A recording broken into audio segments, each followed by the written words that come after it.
ধন্যবাদ তমা আপনাকে। কিছুক্ষণ পরেই হয়তো অর্থাৎ 11টার পরপরই আমাদেরকে জানানো হয়েছে যে আন্তর্জাতিক অপরাধ ট্রাইব্যুনাল ২ এর এই যে আবু সাইদ হত্যা মামলার যে রায়, সেই রায়ের কার্যক্রম শুরু হওয়ার কথা রয়েছে।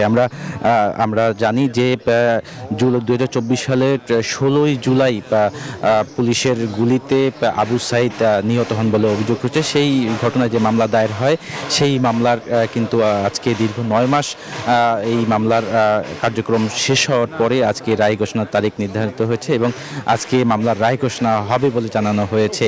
এই মামলায় মোট ৩০ জন আসামি রয়েছে, যেখানে রংপুর বেগম রোকেয়া বিশ্ববিদ্যালয়ের সাবেক ভিসি হাসিবুর রশিদ সহ মোট ৩০ জন রয়েছে, যেখানে সেই সময় রংপুরের পুলিশ কমিশনার সহ আইনশৃঙ্খলা বাহিনীর সদস্য রয়েছে, চিকিৎসক রয়েছেন।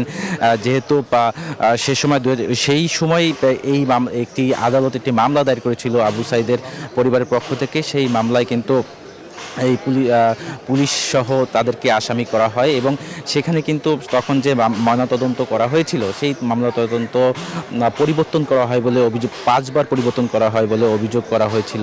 এর পরপরই ২০২৪ সালের ৫ই আগস্ট যখন তৎকালীন শেখ হাসিনা সরকার অর্থাৎ আওয়ামী লীগ সরকার পতন হওয়ার পরে এই মামলাটি স্থানান্তর করা হয় আন্তর্জাতিক অপরাধ ট্রাইব্যুনাল ২ এ। সেখানে বিচারক চেয়ারম্যান নজরুল ইসলাম চৌধুরী সহ ৩ সদস্যের যে সদস্য রয়েছে বেঞ্চ, সেই বেঞ্চের সদস্যরা এই মামলাটির কার্যক্রম তারা পরিচালনা করেন। সেখানে যুক্তিতর্ক উপস্থাপন করা হয়। সব কিছু শেষ হওয়ার পরে আজকে কিন্তু মোট ২৫ জনের সাক্ষ্য গ্রহণ নেওয়া শেষে আজকে এই মামলার রায় ঘোষণার তারিখ নির্ধারণ করা হয়। তো এখনও মামলার কার্যক্রম শুরু হয়, রায় ঘোষণার কার্যক্রম শুরু হয়নি। শুরু হলে হয়তো পরবর্তী সময়ে যে তথ্য পাওয়া যাবে সেটি আপনাদেরকে জানাতে পারবো। এই ছিল এখন পর্যন্ত আমার কাছে সর্বশেষ সংবাদ। শাওন, ধন্যবাদ আপনাকে।